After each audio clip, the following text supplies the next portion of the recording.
So I've had this question on my mind recently, and it's been on my mind probably for the last month. What is the number one skill you could develop if you want to be successful? Is it getting good at sales and speaking and persuasion? Is it being an amazing marketer? Is it being great at organizing people? Is it diligence, being a hard worker? Is it being an authority of some type? Is it education? Like, what's the thing?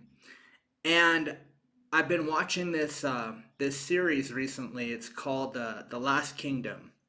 It's about the UK and the Vikings coming from Denmark, and these people are basically constantly going to war with each other. And once they think they've won, there's another Viking horde coming into the country. And I was thinking about this last night when I was falling asleep. And I was just thinking to myself, I was like, I watch this show.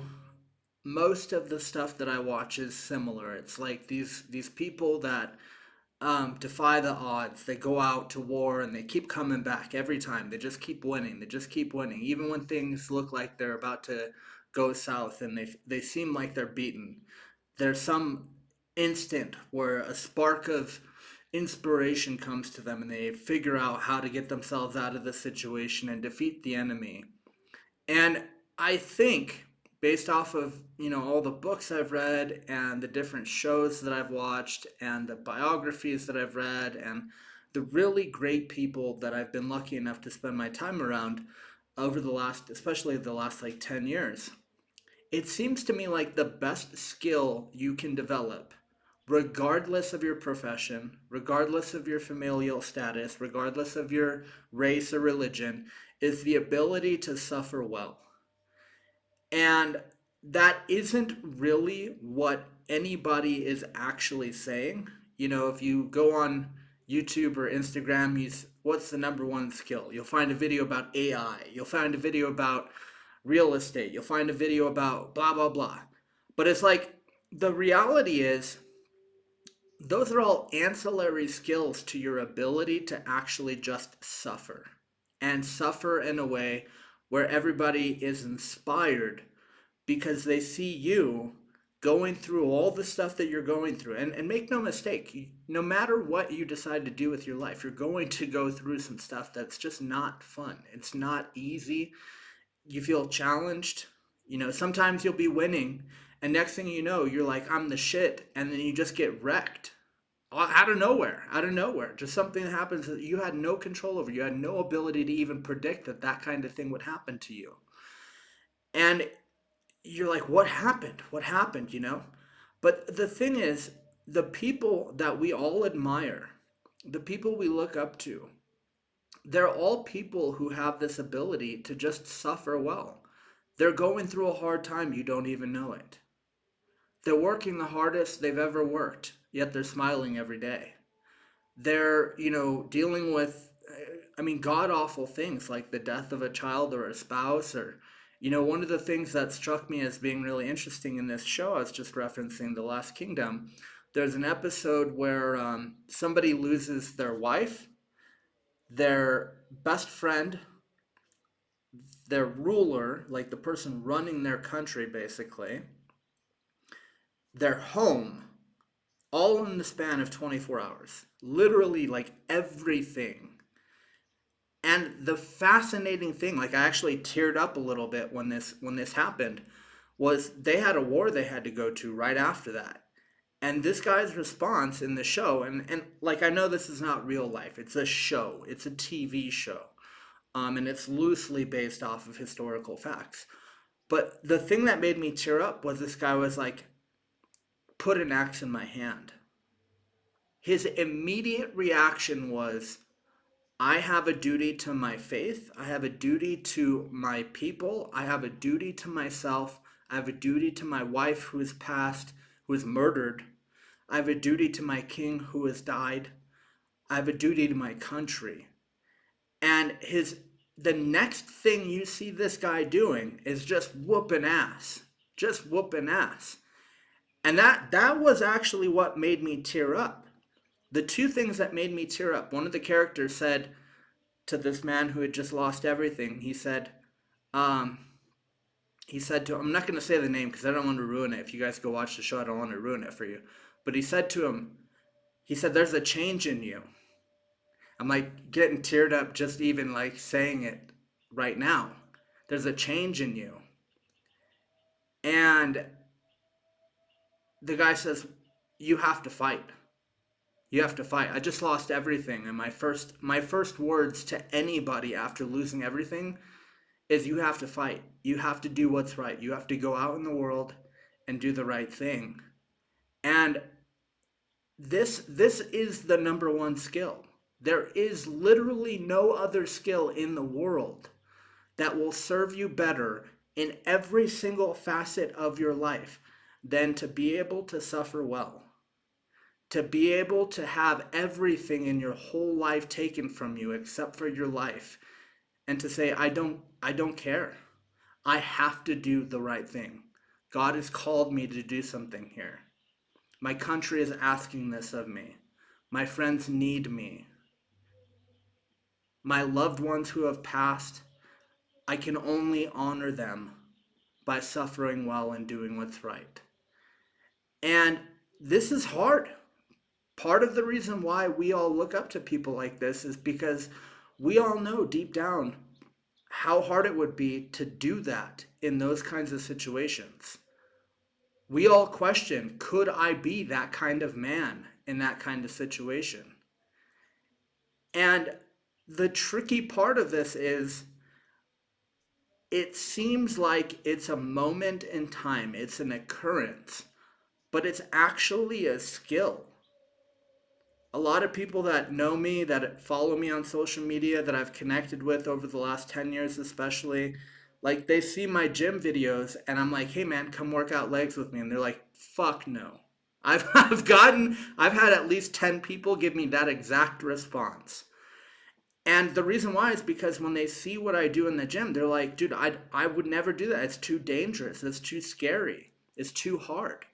A lot of times when I train my legs, especially because it's my favorite workout of the week, I end up getting a headache afterwards because of all the pressure in my sinuses and my eyes from pushing as much weight as I possibly can. And I'm not saying this to talk about how I'm so good at suffering and blah, blah, blah. I'm saying it because this is one area of my life that I found where I'm like, I know I can push harder. I can keep pushing. Sales is another space.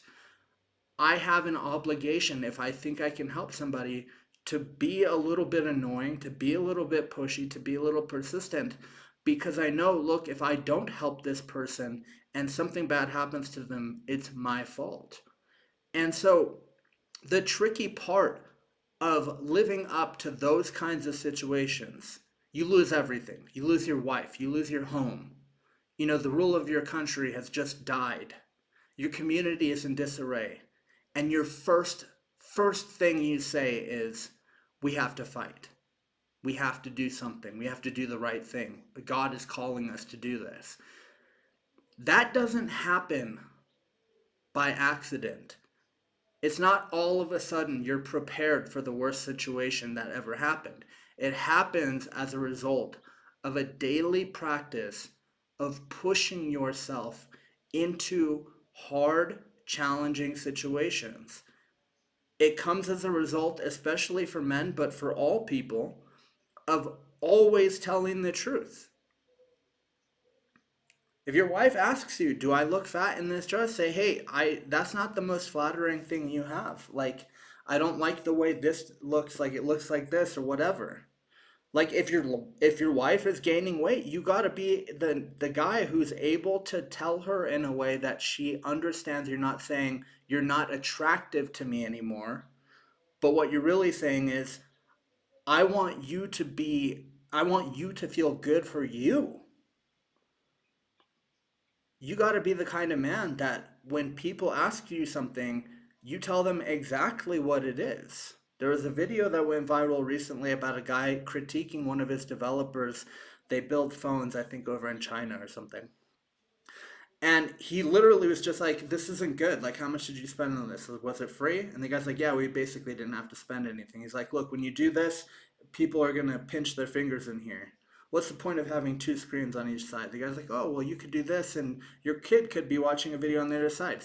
And he said, so basically, you could be an even worse parent. Now, not only are you not paying attention to your kid, but your kid's not paying attention to you. Like, he was just honest, like brutally honest. So it's like you have to challenge yourself physically every day. You have to push yourself in a way that's uncomfortable, where your body is hurting, and you're like, this is a little bit scary. By the way, for those of you that want to build muscle, that's where the muscle grows. It's when you're like, I don't know, man, this is a little bit scary. Like, I might need some help. I've been at the gym sometimes doing a bench press. The staff run over because I end up with the bar on my chest. I can't get it back up by myself, and I have no one to spot me. And I do it intentionally. I want to be in situations. I'm pushing myself into situations where I'm like, if I don't make this happen, I'm going to fucking die right now. It's over for me right now. And what it is that it's this I posted a video about this. It's called I Win Because of Hate. I posted this video. You have to have an absolute hate for the things that make you weak, for the things that make you less than you could possibly be. You have to despise the things that keep you from being as great as you're capable of being. And that all comes from this ability to just suffer well. I go to the gym, I'm sore all the time, never say anything, never say anything. Somebody, if my girlfriend, my fiance, she's like, oh, like, are you okay? I'm like, yeah, I'm just a little sore, It's like, got a good workout in. My instant response is, I got something good. I did something well. It's not like, oh, poor me. Oh, I wish somebody would just take care of me so I could continue to be a baby my whole life. I'm like, no, I did something good. That's why it hurts. So all of your thinking should be like, if I'm winning and it hurts, at least I'm winning. Because the alternative is it hurts and you get nothing. You get nothing. Zero. Nada. Zilch. Not a fucking thing. You just suffer for nothing. Because make no mistake, we are all going to have struggles in life. We're all going to have hard things that happen to us. We are all going to run into things that we have no control over that are going to make our lives hard. They're going to make us feel pain, stress, overwhelm, depression, anxiety, deep, deep depression sometimes. So it's a practice. Developing this is developing a skill. You go to the gym every day, you're sore like a mofo. You're sore every single day. And you're like, hell yeah, I'm winning. You're on phone calls for your business. You're trying to close deals. Somebody's like, why are you being so pushy? You got to be like, hey man, I genuinely believe if I don't help you right now, I am damning you to a terrible situation. It has nothing to do with whether or not I need you to pay me money, and everything to do with the fact that if I don't help you, I think you're fucked. Really, I actually think that. When it comes to your family, I had a conversation with my son about an hour ago. I was like, oh, what did you do today? Oh, I hung out. Well, what does that mean? What is hanging out? Well, we were just, in the house.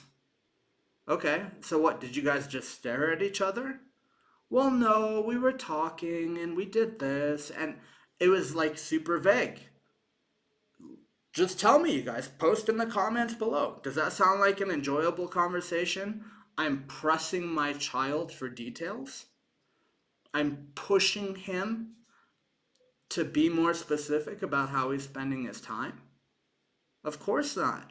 But if I want my child to succeed, he has to learn how to speak effectively. We live in a world of 8 billion people. We are all going to have to communicate with each other if we want to live good lives. So I spent time teaching him. If you want to be a great speaker, you have to be specific. You have to tell people. I told him, ask me about my day. Tell me, just ask me, what did you do today? He's like, oh, what did you do today, Dad? I was like, well, when I got up, Itzel, my fiance, Itzel she got me this like eggs and beans.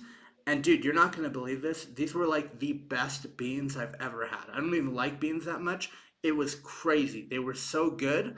I couldn't even eat them all. I had to save some because she didn't have any because she has to try these beans. They're so good. And then one of my clients just upgraded. He's having me manage his YouTube and do all this stuff, blah, blah, blah. And so spent a little bit of time just looking at all of his stuff. And I noticed he had an issue. He was doing this, but he should have been doing this. And so, like, that's not a fun conversation where you're just farting around, right? That's me pushing my child to be better. So, in every aspect of your life, you're going to have to learn how to suffer well for those aspects of your life to continuously get better and better, even when things are already hard. When your financial situation is hard, it's hard to go through that and also keep spending time listening to audiobooks, reading physical books, learning new skills that will allow you to make more money, doing cold calls, doing cold video pitches, sending hundreds of DMs to try to get new clients. All of that's going to be hard. So if you want to be successful in life, and look, like you don't have to be, you could be a a fucking slug crawling along the sidewalk of life for the rest of your life, just waiting for somebody to salt you to death. You could do whatever you want in this world. A lot of people, by the way, will welcome you because there's a lot of slugs on the sidewalk of life waiting for somebody to come by with a salt shaker and end it for them. You could be whatever you want to be. But if you want to have a good life while you're here on this planet, the only skill that really matters, especially in the kind of economy we're in where things are changing faster than they've ever changed, is the ability to just suffer well. To wake up with a smile on your face and say, man, thank God I got another chance at this thing. I got another opportunity to go out and make a difference. I got another opportunity to see what my physical body is capable of. I got another opportunity to find a way to help my family be better than they were yesterday. The best skill. I don't think there's anything else. Feel free. You guys think there's something else? You want to be like, oh, learning AI is the best skill. Go ahead and post this stupid shit in the comments. Go ahead. Go ahead. But there's literally no better skill in the world that you can develop than the skill of suffering well, of going through hard times and smiling anyways.